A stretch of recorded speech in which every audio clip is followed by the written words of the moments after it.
नालंदा विश्वविद्यालय के नाम पर गर्व किया जाए, या फिर बिहार में प्राइमरी से लेकर के यूनिवर्सिटी तक की बदहाल शिक्षा व्यवस्था पर अफसोस जताया जाए।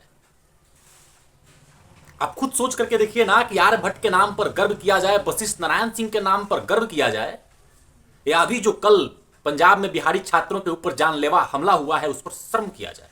हम कब तक ये कहते रहेंगे कि हमने दुनिया को शून्य दिया है? हम कब तक ये कहते रहेंगे कि हमने दुनिया को लोकतंत्र दिया है? हम कब तक ये कहते रहेंगे कि हमारे पास नालंदा विश्वविद्यालय था? आज बिहार दिवस है और तमाम सोशल मीडिया प्लेटफॉर्म्स पर बिहार दिवस से जुड़ी हुई बधाइयां, शुभकामनाएं आपको देखने को मिल जाएंगी। क्या आम लोग और क्या खास लोग, सब लोग बिहार दिवस की शुभकामना प्रेषित कर रहे हैं। पर सबसे बड़ा सवाल यह है कि आज जो बिहार की स्थिति है, तो उस बिहार की स्थिति पर हम शर्म करें या बिहार के अतीत पर गर्व करें? सबसे बड़ा सवाल आज बिहारियों के सामने यही है कि अतीत का जो बिहार था उस पर गौरवान्वित महसूस किया जाए या बिहार की जो वर्तमान स्थिति है उस पर अफसोस जताया जाए। यह सवाल इसलिए क्योंकि बिहार के पास अपने अतीत के बारे में बताने के लिए तो बहुत कुछ है, लेकिन आज वर्तमान में जो बिहार है, या आप ये कह लीजिए कि बिहार के पास कुछ है ही नहीं। हम कब तक अशोका का नाम लेकर के, चंद्रगुप्त का नाम लेकर के, आर्यभट्ट का नाम लेकर के अपने आप को गौरवान्वित महसूस कराते रहेंगे? हम कब तक ये कहते रहेंगे कि हमने दुनिया को शून्य दिया है? हम कब तक ये कहते रहेंगे कि हमने दुनिया को लोकतंत्र दिया है? हम कब तक ये कहते रहेंगे कि हमारे पास नालंदा विश्वविद्यालय था? हम कब तक ये कहते रहेंगे कि राष्ट्रकवि रामधारी सिंह दिनकर हमारे यहां के थे? हम कब तक ये कहते रहेंगे कि वशिष्ठ नारायण सिंह जैसे गणितज्ञ हमारे यहां पैदा हुए?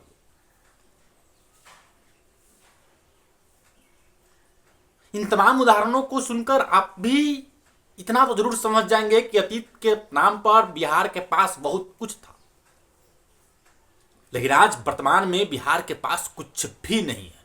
कुछ भी नहीं मतलब कुछ भी नहीं। अब बताइए ना कि नालंदा विश्वविद्यालय के नाम पर गर्व किया जाए,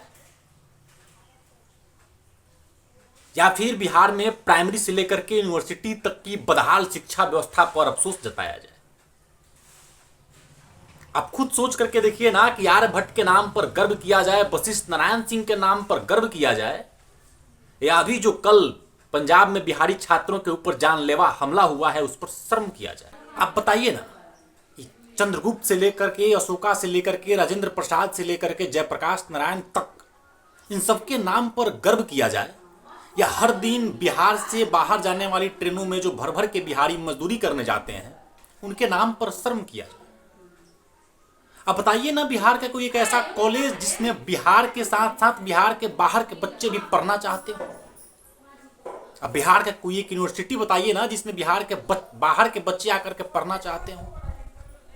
अब बताइए बिहार का कोई एक ऐसा अस्पताल जहां बिहार के बाहर के लोग आकर के इलाज कराना चाहते हो, उसकी सुविधा को देख करके, वहां की व्यवस्था को देख करके। छोड़िए ना बाहर के लोगों की बात, आप कोई कॉलेज, कोई यूनिवर्सिटी, कोई अस्पताल बिहार में बताइए जिसका नाम लेकर के आप पूरे देश में कह सके कि हमारे पास ये कॉलेज है, हमारे पास ये यूनिवर्सिटी है, हमारे पास ये अस्पताल है।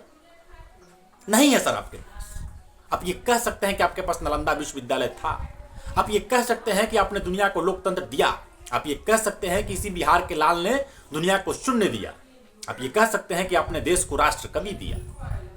पर अफसोस कि वर्तमान में आपके पास कुछ भी नहीं है, ना अस्पताल, ना कॉलेज, ना यूनिवर्सिटी, ना रोजगार, ना उद्योग, कुछ भी नहीं। अतीत में हमने दुनिया को बहुत कुछ दिया है, लोकतंत्र से लेकर के शून्य तक। और दुनिया में जब कहीं शिक्षा का व्यवस्था नहीं था तब नालंदा विश्वविद्यालय के जरिए हम दुनिया को शिक्षा देते थे और दुनिया भर से लोग आकर के बिहार में पढ़ते थे। हमने दुनिया को इतना कुछ दिया है, देश को इतना कुछ दिया है, इन सब चीजों पर गर्व किया जाए, या बिहार के बाहर जब बिहारी मजदूरों को लाठी डंडों से पीटा जाता है, उन पर जानलेवा हमला होता है, इस बात का शर्म किया जाए। आप सोचिए कि जो बिहार ने दुनिया को इतना कुछ दिया, देश को इतना कुछ दिया, आखिर उस बिहार की स्थिति आज ये क्यों है? और आप ये झूठ मूठ का कब तक इस तरह का नारा लगा करके कि एक बिहारी 100 पे भारी, ये झूठा नारा लगा करके कब तक आप अपने आप को सांत्वना देते रहे? वो दिन कब आएगा कि बिहार के लोगों को रोजी रोजगार के लिए, पढ़ाई के लिए, इलाज के लिए बिहार से बाहर नहीं जाना पड़े? वो दिन कब आएगा कि बिहार के बच्चे गर्व से बता सकेंगे कि हमारे पास भी इतना शानदार कॉलेज है, शानदार यूनिवर्सिटी है? वो दिन कब आएगा कि बिहार के लोगों को मजबूरी में बिहार से बाहर जाकर के किसी बड़े अस्पताल के बाहर जाकर के सीढ़ी पर रात नहीं गुजारना पड़ेगा अपने परिजनों का इलाज कराने के लिए? बिहार में इतना टॉप क्लास का अस्पताल कब बनेगा? आप अपने गांव की चमचमाती सड़कों को देख करके और घर में जल रहे बल्ब को देख करके कब तक खुश हो लेंगे? वो दिन कब आएगा जब बिहार के लोगों का पलायन रुक जाएगा? वो पलायन चाहे शिक्षा के लिए हो, चाहे रोजगार के लिए हो, चाहे इलाज के लिए हो। वो दिन कब आएगा कि जब बिहारियों को भी पूरे देश में सम्मान के नजर से देखा जाएगा? अब बताइए ना कि बिहार में जो अतीत में इतना कुछ था, उस बिहार पर गर्व किया जाए कि तेलंगाना के मुख्यमंत्री जो बिहार के डीएनए में ही मजदूरी बता देते हैं, इस बात पर शर्म किया जाए। महाराष्ट्र, गुजरात, तमिलनाडु से बिहारियों को भगाया जाता है, क्या इस बात पर शर्म नहीं करना चाहिए बिहारियों को? आप कब तक अतीत का नाम ले लेकर के, अतीत का उदाहरण देख करके अपने आप को झूठा सांत्वना देते रहेंगे? आप कब महाराष्ट्र और पंजाब के बराबरी में खड़े होंगे? आप कब गुजरात और हरियाणा के बराबरी में खड़े होंगे? आपके यहाँ वो दिन कब आएगा कि बिहार के बाहर के लोग आपके यहाँ रोजी रोजगार की तलाश में आए, पढ़ाई करने के लिए आए?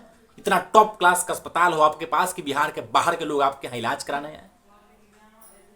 ये कब होगा ये आपको भी नहीं पता है, और आप पता करना भी नहीं चाहते हैं, क्योंकि आप अपने अतीत के नाम पर खुद को झूठा सांत्वना दे करके दुनिया के नजर में खुद को खुश दिखाना सीख गए।